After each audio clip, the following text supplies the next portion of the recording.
Hi, everybody. This is Hondo Carpenter from Sports Illustrated's Fan Nation Las Vegas Raiders Insider Podcast. And man, am I blessed today to have one of my best buds, just a tremendous writer. He's the editor and publisher of thespun.com. Matt Haladek's with us, and we're going to be really digging in on some Raiders stuff today. You're going to get your chewy, ooey gooey, your silver and black goodness from Uncle Hondo today. And Matt Haladek, before we get going, though, I want to just take a minute. And Raider Nation, we are growing so fast. To be very frank with you, it's unbelievable, exponentially. Several million views, and we are just killing it. And it's all because of you guys. And we just want you to know we appreciate you. We are grateful for you. You guys like, subscribe, you share. It's free. All of our content's free, which you can't hardly get anywhere. When you go to go to si.com/NFL/Raiders, the YouTube, the Spotify, the Apple, all of it. Wherever you go, we keep it free for you. And I just want you to know that I appreciate you. Remember, you can find us. My IG is at Hondo SR, and my Instagram, that's IG, is Hondo SR. My X, formerly known as Twitter, is at Hondo Carpenter. Remember also, you can just dig in si.com/NFL/Raiders. Matt, before we get started, give them your X handle, would you? Yeah, you can find me on X, Twitter, whatever they're calling it these days at Matt Haladik 919, MATTHLADIK 919. And I know some Raider fans have already found me and they've joined up and followed me, which I really appreciate. I've heard from them. They actually said how much they really like it. And so follow Matt on there, support him. And we got a lot to get to. Matt, as you know, I was at the combine last week. So much to get to from there. And I have Matt on. So Matt is one of my colleagues with SI. I don't want everyone to think that he's not. But we go back before when we were not even part of the same organizations. He's been with me since Rutgers entered the Big Ten, so nearly close to 20 years, and been we are great friends. And so Matt covers the NFL macroly, meaning he's a publisher that covers the National Football League. I do it microly, which is with a specific team as a beat writer there all the time. And so we love bouncing and talking about all things Raiders, whether it's big picture, how something in the NFL affects the Raiders, or small picture because he's up on it. And I love having these discussions with him. So, Matt, let's get started. The NFL, to me, I've been going to this for years, the combine. What stood out to me was the amount of people talking about the Raiders. And it wasn't the Raiders. I've had that a lot in my 5 years. It was people talking about. I had one coach tell me, uh, I loved when AP said, or was in, I don't remember now, it was a coach or executive, but said to me, man, I love that AP said I was hired to get fired. And one thing that's not going to change is who I am. He's not handled. The PR people are not going to handle this guy. He's going to do what he wants. He's going to go down guns a blazing. A lot of people are like, I'm so happy for him. I hope it works out because I want him to be able to show people another way, like Dan Campbell has and D'Amico Ryans. But I wanted your thoughts. What stood out to you from a Raider perspective with the combine? I think that one of the things that stood out was besides hearing what prospects had to say about Antonio Pierce. And again, prospects are always going to speak well of the teams that are interviewing them, but it did seem like they were definitely jazzed up to kind of meet with him and get to know him personally.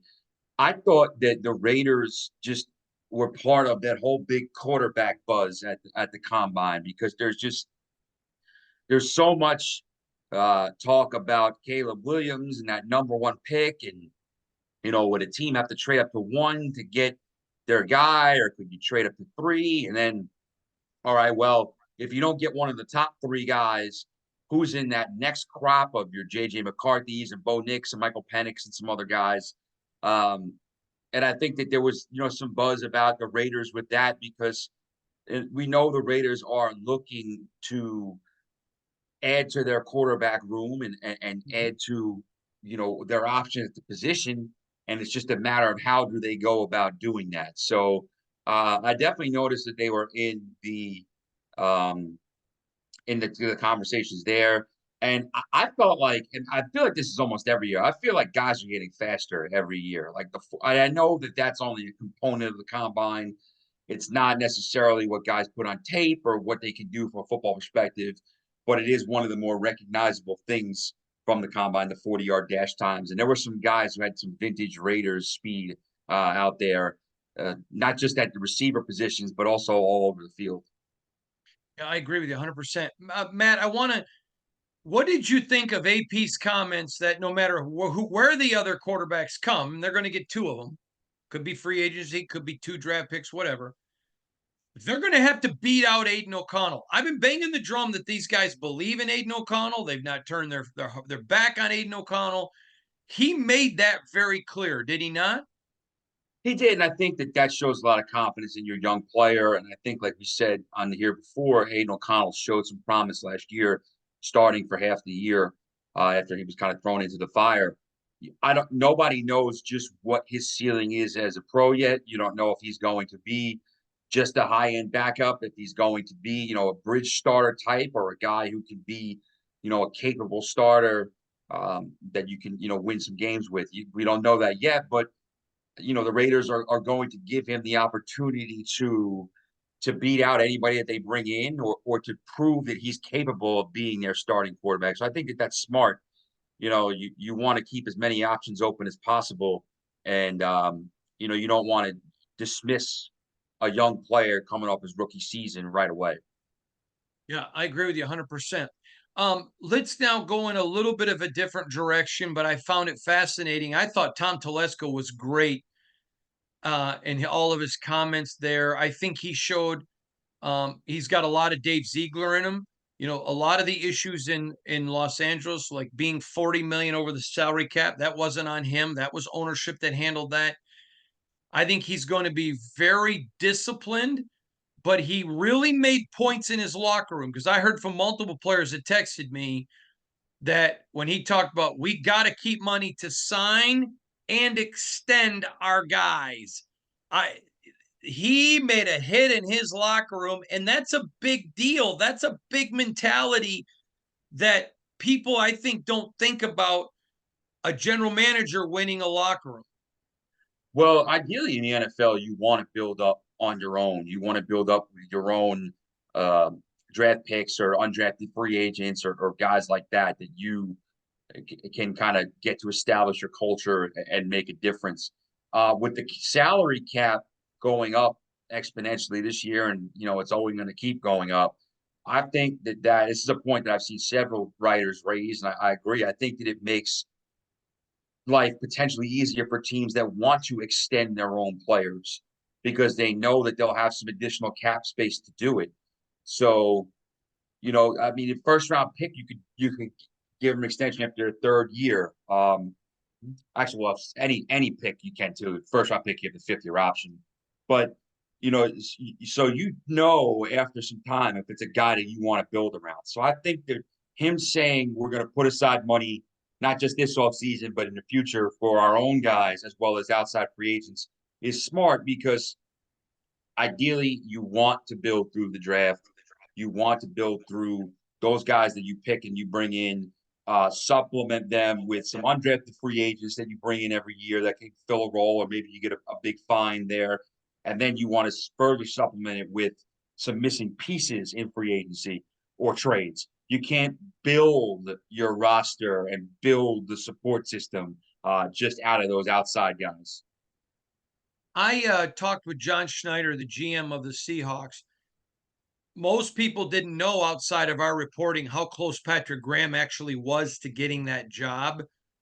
And he talked about how impressed he was. I'm told by someone, not Schneider, but someone else within the organization who told me they were firing Pete Carroll before that was known.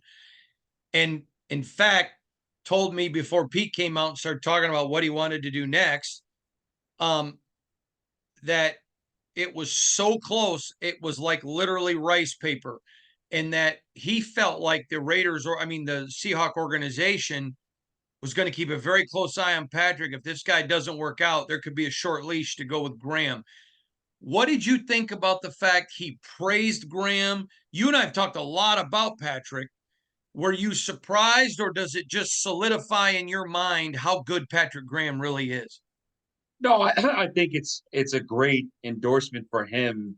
A great endorsement for the Raiders, obviously, to have him, but a great endorsement for him too, because now if he gets back on the head coaching trail next off season, he has this known, proven general manager at the NFL level vouching for him. Now, no, they didn't hire Patrick Graham, but still, he obviously left a strong impression on them, and he's somebody they would keep an eye on for the future. So it's not just about if the Seahawks move in a different direction after a couple of years. It's also about Patrick Graham getting some guys on the record vouching for him for when he goes around the coaching carousel once again next year. I want to ask you about Kirk Cousins because he would like to stay in Minnesota. Minnesota would like to keep him, but they're going through some big time negotiation. In your mind, where does he end up? Will he stay in Minnesota? I feel like right now, I feel like most likely he ends up elsewhere. That's just a gut feeling, just with kind of the fact that I think the Vikings, they don't necessarily want to overspend for him, especially coming off the Achilles, even though he does look like he's healing remarkably well, judging by some of the stuff we've seen this offseason with him working out or even him being on stage at the NFL awards. He looks like he's moving pretty well. I think he still has some good football left, but I don't anticipate the Vikings breaking the bank for him. I think they were willing to do so a little bit more a few years ago when they felt like upgrading quarterback might have been the missing piece to go from being an NFC championship team to maybe being in a Super Bowl. But now that I think he's been there 6 years now, which is pretty crazy when you think about how time flies in the NFL. I think they appreciate what he's done for them, but I think they're hesitant to give him big money. I think ideally the Vikings would like to get a young quarterback in there to kind of build around and grow with. But I'm not sure if they'll be able to do that where they're picking, or if they're going to have to move up, or what their plan is. I want to address this because some people have said when you're talking and I'm looking down, I'm ignoring you, but Matt knows this. I'm looking at my notes, getting ready for my next question. Matt, Las Vegas, if Chicago gets real with their demands, is a player for Justin Fields. I've said before, I don't think it's going to happen because their price was too high. If they readjust it, maybe. I think Minnesota is a place that would be very interested in Justin Fields. The problem with Fields is that every day that the Bears wait to trade him, his value's going down because then teams know you got to trade him. How much does it behoove him to get them to get a trade done? And at the time of this tape, and he's not yet been traded, how much does it behoove them to get a trade done? Well, obviously, it would behoove them to get it done, sooner rather than later, because of, like you said, teams I think are starting to wait him out a little bit because they know that if they are going to most likely trade this kid, the longer they wait, the price will go down. As soon as the Bears trade him, it becomes obvious that they're holding on to that number one pick and they're taking a quarterback, whether it's Caleb Williams or somebody else. Um, and I know a lot of people expect them to do that anyway, even though they haven't traded Justin Fields yet. But as soon as they make that move, that signifies that that's what they're doing. Um, you know, I know you mentioned the Raiders and the Vikings as teams potentially interested. We've heard a Atlanta, lot about the Falcons. The Steelers have also been mentioned somewhat, even though there's a report out from Jeremy Fowler saying that they want to build around Kenny Pickett for one more year. So we'll see if that comes to fruition. You know, I think there'll be a little bit of a market for Justin Fields, but if you're one of the teams that's interested in him, there's no pressure on you right now to make a deal because of the fact that um, the Bears don't really have the leverage. They're not going to kind of wring extra assets out of a team at this point. I think teams are content to wait it out and see, see if they can get something done for less down the line. The NFL owners have discussed moving the combine around like the draft. I hate that. I think Indianapolis is perfect for it. It's built for it. I also think the NFL combine is losing luster. You see Marvin Harrison not speaking, but you see a lot of people not working. A lot of people like Tom Telesco come out and just said, I don't even like to sit up in the stands because I get a 12-minute video shows me everything they did here. Let's do the interviews and other stuff. I think the NFL needs to quit always making money decisions. I'm not against making money. I'm a capitalist. But I think they're better off leaving it in Indy where it is, because I think as it continues to drop in value, then it continues to then become something that's more of a dying horse. I think they leave it where it is. What are your thoughts? I, one thing I'll add is that you start to see more coaches too, and executives skip the combine because they say, we can get a lot more preparation done on our own with our methods. Mhm. I think the combine should stay in Indy. And I think one of the best arguments for it, can't remember who I saw tweet this, but I agree with it. The combine is not a fan event. The Super Bowl is a Right. fan event. The draft is a fan event. So you're moving the Super Bowl around makes sense. Moving the NFL draft around to different areas and giving different fan bases the chance to host makes total sense. The combine is an event for prospects and for teams, and it's a big media event, honestly, because you can get so much networking done, talking to sources, talking to other people in the media, talking to coaches, talking to executives. It's not a fan event. There's no reason to move it around. Don't mess with what works. Indy's got the tradition. They got a great setup. Leave it there. I think that makes the most sense. 100% agree. And I'm going to tell you, I talk to other media for friendship. I don't talk to them for sources, but man, I get Mhm. so much out of talking to agents, executives, Right. coaches. It's invaluable. I can't wait to share with you some of the things I learned I can never write, but it's invaluable to me. All right, I want to talk about something because I was asked by an executive if I thought what I thought of Baker Mayfield. Now, obviously, Tampa and him at the time of this taping are still trying to get a long term deal in, but he made himself a lot of money with the way he played this year. He showed a lot of maturity, a lot of growing up. He has ties to Atlanta, Raheem Morris. He's got ties to New England, Elliott Wolf and Highsmith. There's a market out there. Where do you think he ends up? I still feel like the best option for Baker and most likely option for him is back in Tampa. You know, they're not in a position to draft a quarterback high. So I think sticking with what they know and what they're able to win with.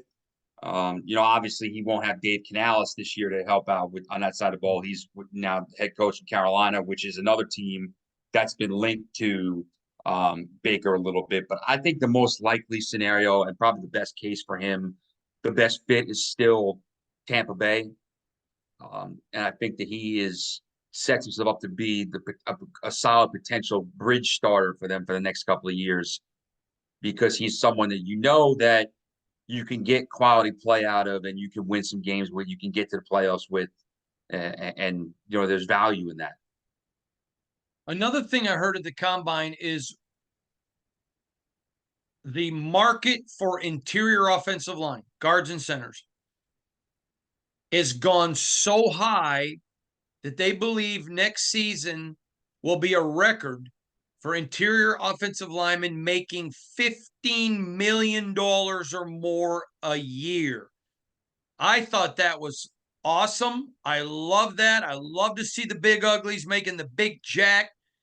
What do you think of what one GM said that more 15 million plus dollars a year interior linemen in the NFL when the season kicks off next year? I thought that was pretty good. Yeah, I think what it comes down to is you're starting to see more teams. I mean, obviously the emphasis has always been on left tackles, the blindside protectors, and right tackles are at a premium for them. That's the blind side for everybody, I guess, but Tua, the left side. But right tackles are obviously at a premium too, because you talk about being able to handle edge rushers, being able to handle those type of stars, but teams know that your interior, if you give up pass rush on the interior and you give up penetration there, that's the quickest way to get to the quarterback, quickest way to get upfield and stymie your run game. So if you can't protect that middle of the interior line, it could be big problems. So I think that's why you're seeing teams be willing to fork over more money and more years, more commitment to guards and centers that they feel comfortable with. Yeah, I mean, there's been a few guys that I've seen written as potential, making tens of millions of dollars this offseason. I know Kevin Dotson is one with the Rams, Jonah Jackson with the Lions. There's a couple other names too that have that experience in the interior that are going to command some big bucks. Kool-Aid McKinstry, they find a Liz Frank fracture in his medical. Did that do you think that drops him down significantly? A lot of people thought he would be CB1, or his teammate Terry Arnold would be CB1, 1 and 2. Do you think that how far down do you think he drops with that? I first of all, I think it's great. It's good news overall. If they find it now, teams know about it, and the player knows about it, so they can get it kind of taken care of before the off season. This way, they're able to show up in time for training camp. I can see it dropping him a little bit. I don't know if it'll drop him significantly. If they think it's something that's going to be able to heal and he'll be ready to go by the end of the summer, I think teams will still bet on the talent, and he'll still go. I would still think he'd be a first round pick. Yeah, I agree with you there. I do think he drops a little bit. Yeah, he'll I drop a want little. to ask what? I said, yeah, he'll drop a little bit. I don't think he plummets or anything like that. I think he'll drop some. He goes from a early first round to middle or late first round type guy. All right, I've got to ask you this because I'm trying to read my notes here. The the Los Angeles Chargers are in hellacious shape. They're going to have to cut some stars. How fascinated are you by this? And could we see some of those stars end up with the Raiders, who are in great salary cap space? Because Tom Telesco knows them. They like Tom. Tom didn't do these contracts, the family did. What would you think? Could there be a couple of big name Chargers that end up in the desert? Well, usually when you see an executive or a head coach come over from a different organization, they like to bring a couple of their guys with them, guys they feel comfortable with, guys they know they can contribute. So it wouldn't shock me at all to see some type of connections there, especially if there's some salary cap casualties. We know that Jim Harbaugh is not afraid to go in and shake the table, shake things up. So he's not going to be afraid to revamp that roster if he feels that it's going to make it's going to be the best interest of the team long term. So yeah, I mean, I could definitely see some guys making that trip just a little bit further east from LA to Las Vegas. I totally agree. All right, let me go. I want to pick your brain on the draft. I I think the Bears are pretty much locked in on Caleb, which stuns me because everybody I know, I've been telling you this for a long time. The people I know in the NFL who are big quarterback people think Caleb's a bust. But they said he's going to go number one because the teams traditionally at the top are bad because they don't know how to draft. He's got all the talent in the world, the most talented player in the world in the draft, and more red flags than anyone in the draft. But I think he goes to the Bears. I think the Commanders take Jaden Daniels, and I think the New England takes Drake May. I don't think there's going to be much movement there. I think those three are pretty much locked in. What do you think? Yeah, I think I lean that way too. I think that there's a lot of buzz about potential movement. There's talk about teams like the Falcons wanting to move up for a quarterback, or the Raiders or the Giants, and things like that. But it takes two to tango. You need that second team to be willing to draft, willing to trade for you. We know Washington's basically said they're taking a quarterback at 2. We don't know who it'll be yet, but they're staying put and taking a quarterback. I think everybody expects the Bears ultimately to stay there and take a quarterback at 1. And that leaves three. Now, I know there's been some talk about is New England sold on taking a new quarterback? My guess is yes. They haven't come out and said it yet, but I think when push comes to shove, they will take a QB unless something happens. The only thing I could see is if they're really only like two guys and they both go 1-2 and it's a last minute type trade. Maybe something like that happens. But I ultimately think the most likely scenario is first three picks are quarterbacks, and the draft sort of starts at 4 with I believe Arizona has the fourth pick. So that would be, that's where things could kind of get interesting. And then the biggest intrigue after that is where do the next set of quarterbacks start going? Does someone sneak into the top 10? Do they go mid first round? Where do those guys go? I am hearing, and I've told you this a month ago, JJ McCarthy, the people that I respect have him either 1 or 2 as their top quarterbacks in this draft. I know several teams that only have 2 quarterbacks with first round grades, but one of them is JJ McCarthy. I was told don't be shocked if a traditionally good team moves up to get a JJ. I was told there's no way he'll be at 13 for the Raiders. How impressed were you with JJ, who by all accounts had an awesome combine? Well, I think that what he has in I think this is both the reason that fans aren't that high on him, and or it's not all fans, but a lot of fans aren't that high on him, and simultaneously some NFL teams are higher on him than the public perception is. He's a little bit of a blank slate there because he didn't have to do all that much in college. He was a winner. He started every week. He was durable. He was a good leader, but Michigan didn't need him to sling the ball around 30, 35 times a game. They Till they played Alabama. Right. Until they got to the college football playoff, then they needed to step up more. But during the regular With season, Kool-Aid and Terrian. yeah. So no, I mean there were teams that got to see, what he could do there. And then, he gets into workouts and he gets into the interviews, and I could see him being very impressive in those settings as well. So I feel like more often than not, you'll get a quarterback that rises throughout the process and surprises people about where they're picked. And I think he's just seems like this year's guy. I think he's going to go. If he doesn't go top 10 when all is said and done, it's not going to be much longer outside the top 10 that he has to wait. I think he's going to be an early first round pick. I agree. He is the one and only the great Matt Halatic from the spun.com. Make sure that it's part of your favorites. I read the spun.com it's the first sports site I go read every single day. I have one other place I go first, but I go there. First sports site that I go to. So proud of this guy and his friendship. Matt, thanks for being with us. Stay the line. Remember, I want to talk to you. Follow me on IG at Hondo SR on X, formerly known as Twitter, when you go to at Hondo Carpenter. Don't forget, si.com/NFL/Raiders. We'll see you.